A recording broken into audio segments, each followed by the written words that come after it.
Good morning, McLean. I'm Etienne. And I'm Cece. Hey Etienne, why aren't we in the studio today? Well, Cece, this is a special edition of WMHS News. Let's get started.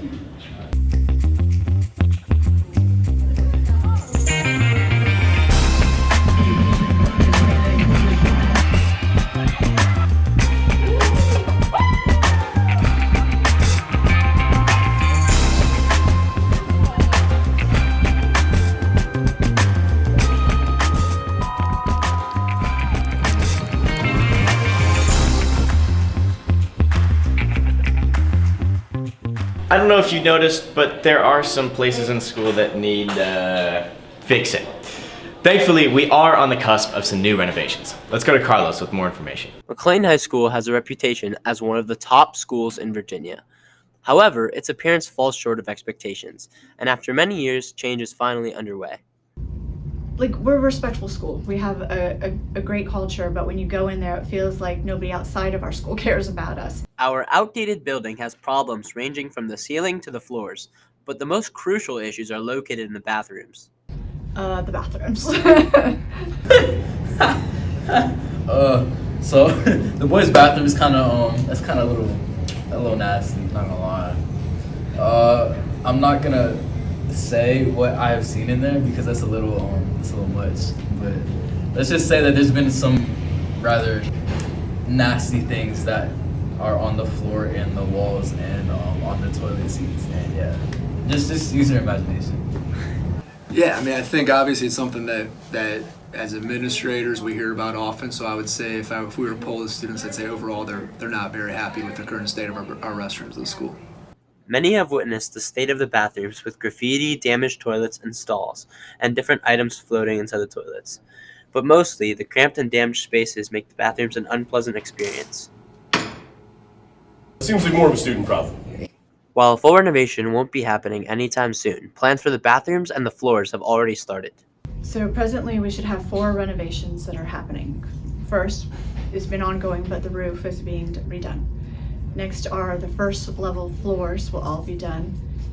We should be getting indoor bathrooms all renovated, and then we should be also getting outdoor bathrooms. The issue extends beyond the bathrooms, with other parts of the school also lacking and meeting ideal standards. Floor will take a while because they'll have to do sections. So the silver hallway will be done first, and then they'll pick different places around the building to do while we're here, but they'll be doing it at night. And then the bathrooms, I believe they're starting after we get out of school. I will say a lot of the issues we do have are preventable. As far as I think sometimes kids are putting stuff, especially in the urinals and the toilets, that shouldn't be going in there, which cause a lot of the issues. Hopefully, the newly renovated bathrooms will be available for use by next fall, but unfortunately, this year's seniors will not be able to witness the significant improvements. I'm not gonna be here. Reporting for WMHS News, this has been Jolie Corfonta, Carlos Rodunez, and Emma Greenberg. Good to know that there are plans in the near future for new renovations. On a fun note, how many of you like playing video games? I know I certainly do. Well, I bet you have yet to see a video game musical. Fortunately for us, Theater McLean's latest production, Claudio Quest, brought those two worlds together. Let's go to Karina for the behind-the-scenes scoop. Last weekend, Theater McLean pressed start on their winter production, Claudio Quest, a musical about a video game. Working directly with the playwright, the show was a huge success.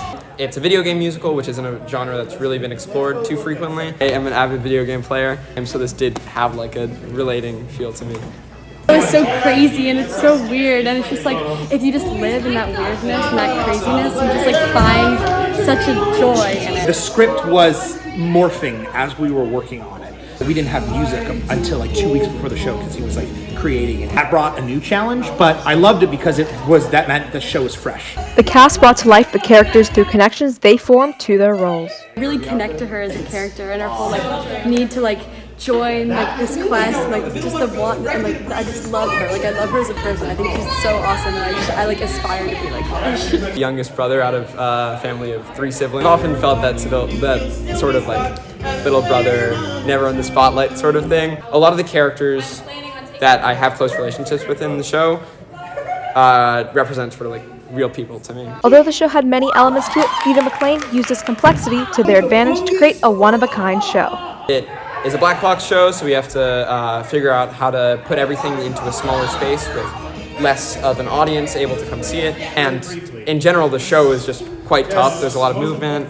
Singing's pretty difficult. She's just always like so energetic all the time. It's like requires so much of me. I enter the stage in a cartwheel and I literally do not stop the entire show. I had 1,700 like cues and like 400 and something sound cues. And that's like the most we've ever reached for any production at McLean. We had a lot of technical things that kind of came up and sprang at us out of nowhere. Both our leads mics went out. There's like over 100 props in this show, which is a terrifying thought, but also one of the reasons why I love this show. Even for non-video game players, the energy of the cast and uniqueness of the show would have had anyone ready to play again.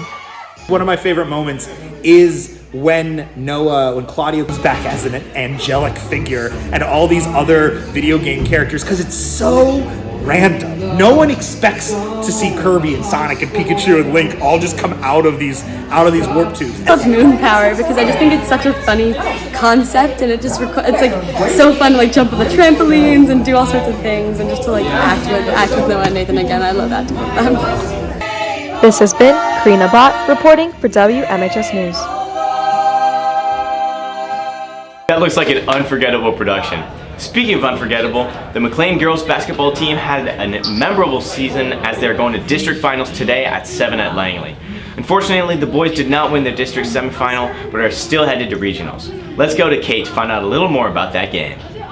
After a hard yet successful battle against Yorktown on Monday, McLean's boys basketball hit the court on Wednesday to play in the district semifinals against Marshall. Riding off the momentum of their last win, the Highlanders came in strong. However, the first-seed Statesmen put up a fight early on, gaining a lead in the first quarter. The score at the half was 14-24. Despite some good defense on McLean's part, our team ultimately fell short in scoring. Unfortunately, Marshall maintained their lead through the end of the game, winning with a score of 39-53. The Highlanders are still in it, however. Although they aren't district champs, they'll be moving on to regionals next week. We wish the team luck and congratulations for making it to regionals. Signing off for WMHS News, this is Kate Burke. It's unfortunate that they couldn't pull the W, but luckily the team will still have a second chance at regionals next week. Not everyone's talents are as obvious as the basketball teams, though. Let's go to Duncan and Matthew to find out more about Mr. Newberger's talent.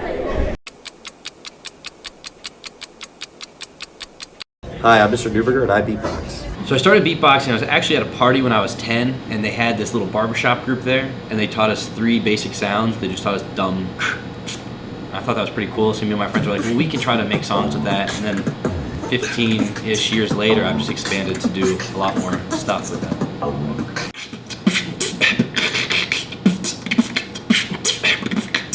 So I got really into a cappella in high school and college, and that added to wanting to do more beatboxing stuff. And I was trying to, blow up the beatboxing stuff, and I was working on getting into the American Beatbox Championships because a couple of my friends were doing that, and they recommended that posting it online would be a good way to get my material out there. It also causes you to be more creative if you have to post something. It's something you can take anywhere you go. It's not like I need an instrument or anything that I have to carry. I can do it literally anywhere.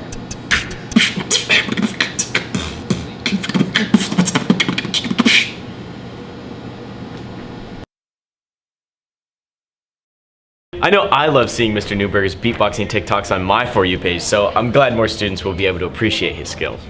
The Super Bowl was this Sunday, and it was a nail-biter classic as the Chiefs beat the Eagles 38-35. My favorite part of the Super Bowl was Rihanna's halftime show, obviously. Let's go to Aidan and Henry to find out what McLean's favorite moments of the game were. My favorite moment from the Super Bowl was when I fell asleep during the third quarter with 8 minutes left. I just really like the competitiveness of both the teams, and because I don't really like either of the teams, and then the halftime show. Well, now after the fact, it's the D-back for the Eagles. They got the holding penalty late. That post-game in the interview didn't blame the refs, didn't whine and complain, just said, I tugged his jersey, I shouldn't have done it. That's on me. He owned it. My favorite moment from the Super Bowl is Rihanna's halftime show. I thought it was great. What was my favorite moment? Well, I wanted Kansas City to win, so them actually winning right up until the end. My favorite part was probably the halftime show, and when Rihanna sang probably like Diamonds, or the first song, I forget what it's called, but yeah. Those were some great moments. That's all for the special edition of WMHS News. Don't forget to tune in on Monday, Wednesday, and Friday for more updates and announcements. Have a fantastic Friday, McLean.